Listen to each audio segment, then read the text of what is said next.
Hi, I'm Peter from PJ Taste. We're based in Sheffield and like cooking with local ingredients. This is PJ Taste. We're based in Sheffield and like to use local ingredients. Today we're going to make a apple and rye cake.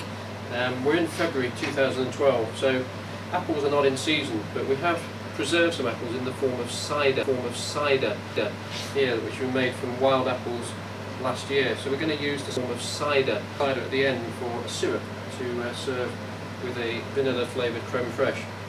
So the apple and rye cake we'll make first, then we'll move on to the syrup, and finally we'll do the creme fraiche and vanilla.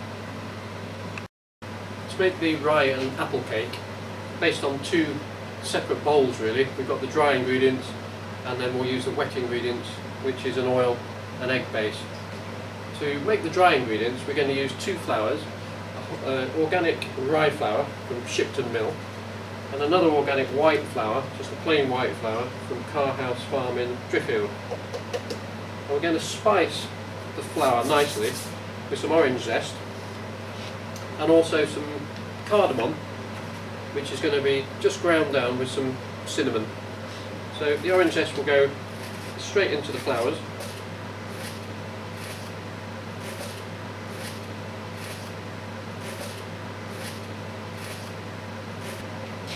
That's the orange there. And then we'll take our cinnamon powder and we'll add it to my cardamom seeds, which I have there. And that's 8 cardamom pods. That's 8 cardamom pods, which are simply split open. I can do it with my fingernails, but you might need a knife for it. Split open and just dropped into the spice grinder there, along with the teaspoon of cinnamon powder. We'll just give those a very quick whiz together.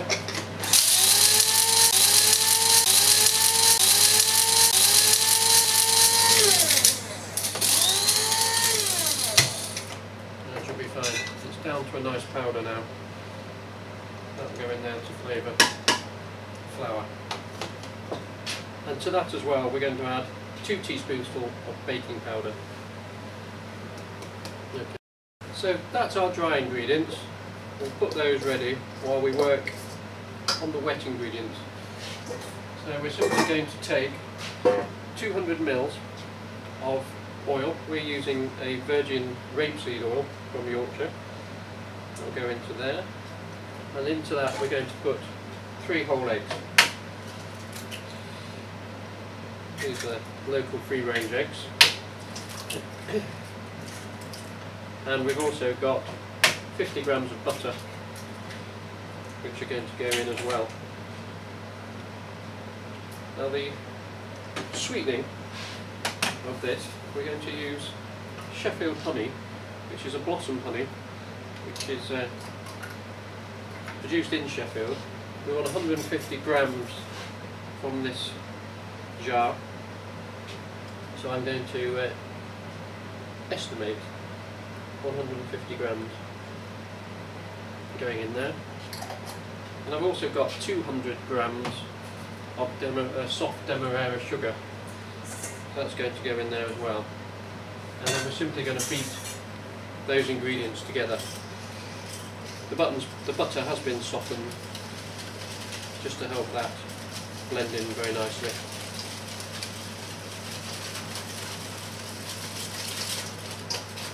So it's a very simple recipe.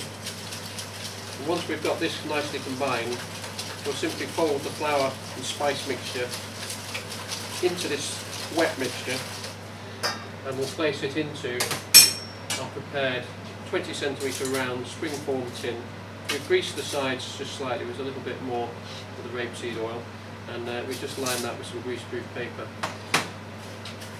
So that's nicely combined now. And we'll take our flour mixture and we'll just blend that together. The last ingredient, of course, is the apples. So we'll just prepare those fully. We're going to peel the apple and core. So we'll take the peeler first. We'll just take the peel off, and then we're going to core it. If you're going to do this in advance at all, it would be a good idea to maybe use a little bit of lemon juice, a little bit of orange juice, on the apple just to stop any discoloration. The act of the acid in the citrus fruits will do that job for us. Well, of course we've got some cider there, so I guess the cider would work to a certain extent as well and enhance the flavour somewhat. We'll just take those off like that. And then, just to make the job a little bit easier, we've got an apple coring tool there. So just very carefully take the cores out, and then we're just going to cut it into nice half moon shapes. It doesn't have to be too precise because most of it's going inside the cake.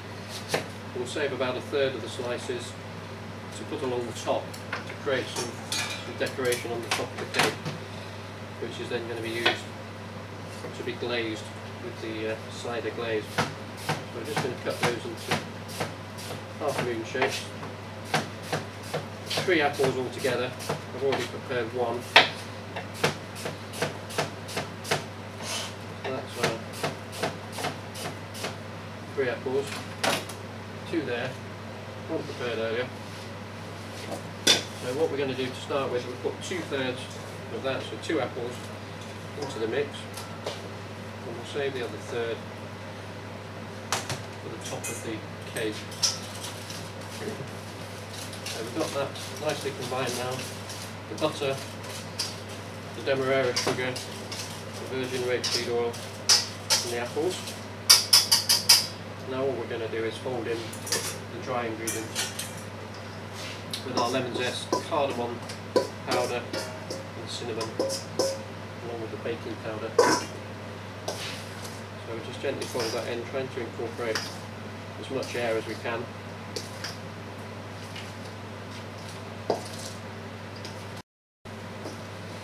So that's come together very nicely now. All we're simply going to do is pour that into our prepared tin, and then we'll bake that at 180 degrees centigrade. That's about 350 degrees Fahrenheit for about 50 minutes. The thing to do is to test it with a skewer as you think the cooking's finished. If the skewer comes out nice and clean, it will demonstrate that the cake is ready. If it starts to brown a little bit too severely on the top before it's ready, it's probably worth just protecting with a little bit of foil.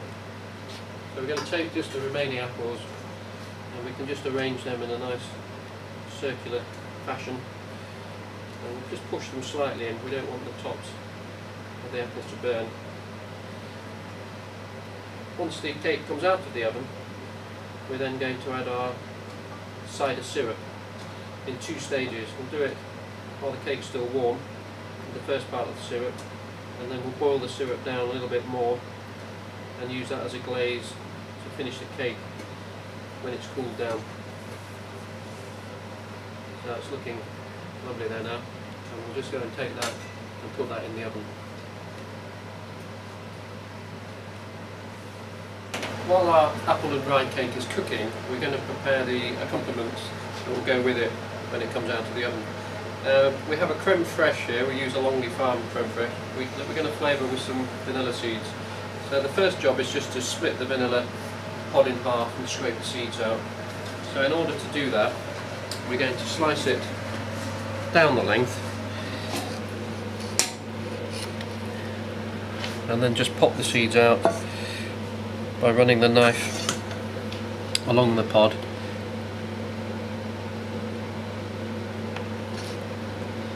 Which is a little bit tricky, finding the right place to start.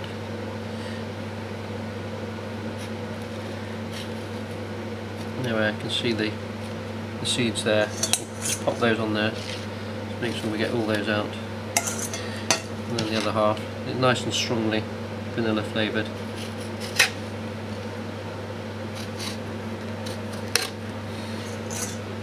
Right, they go into there. And we'll pop our creme fraiche in and we'll mix that through. We'll just keep that chilled nicely until we're ready to serve the cake. And the vanilla will start to flavour the cream and just infuse that with that wonderful flavour. The second thing that we're going to do with the cake when it comes out of the oven is use a cider syrup. The cider, as I've mentioned earlier, is one that we made from wild Sheffield apples last year. Very simple to do. The natural yeasts create the fermentation, so it literally is just apple juice left to ferment. This has gone through its first stage. Being only February, it's not really had much time to mature, and the secondary sort of lacto fermentation, which would round out the flavours, hasn't occurred, but it's still very palatable. That's lovely. So we've got 350 mils. In fact, I've measured that incorrectly. There's only 300 there, so I'll have to take a little bit more out of here. And what we're going to do is we're going to pop that into a pan and just reduce it down until we create a nice syrup. And just take that over to our stove.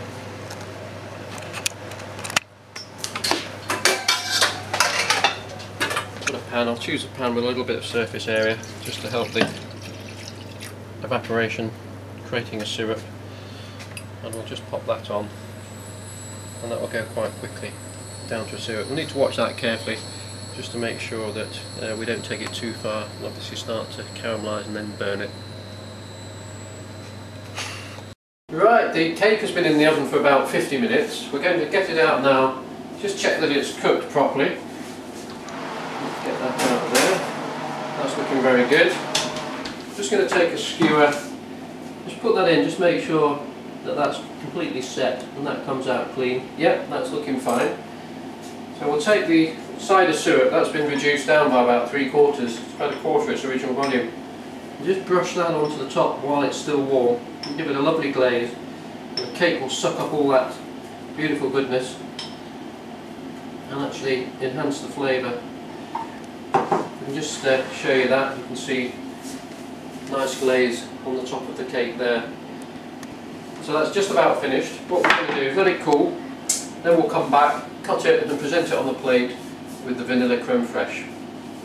Okay, the cake's cooled down. Now's the best bit. We're going to taste it. We'll take a nice little slice out of the cake and we'll just present it with the creme fraiche on a plate so that it can go on there. You can see the apple through there. What we could potentially do with the creme fraiche is little quenelle, so we can just shape that, give a little bit more interest, and then we might just dust it with icing sugar and just present that on there. And a little quenelle there. We could just, for the sake of presentation, we could just finish that off with a little bit of icing sugar onto the plate, and then possibly just a little drizzle of the syrup there as well. I think finally what we need to do is taste that, just to check that it's been worth the trouble. I'll take a little bit there, get a little bit of the creme fraiche with the vanilla seeds. That's nice, the apple's still got some texture and the cider's definitely coming through. A little bit of a nice sharp zing to it and the creme fraiche. Extremely refreshing. I think I'll take this away and polish the rest of it off now. Thank you very much, thank you for watching. All our products, or a lot of the products, are available through our website, pjtaste.co.uk. Look forward to the next demonstration. Cheers, bye.